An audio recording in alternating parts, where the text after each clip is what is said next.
بسم اللہ الرحمن الرحیم۔ محترم قاری صاحب، نماز وتر میں دعائے قنوت پڑھتے وقت ہاتھ اٹھا کر دعا کرنے کی کیا دلیل ہے قنوت نازلہ کے علاوہ؟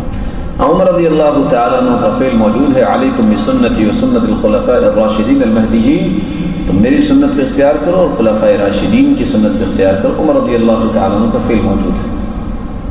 انگلش میں ہے، سلام، I want to ask that children who get away from their parents after marriage, how can they help their parents?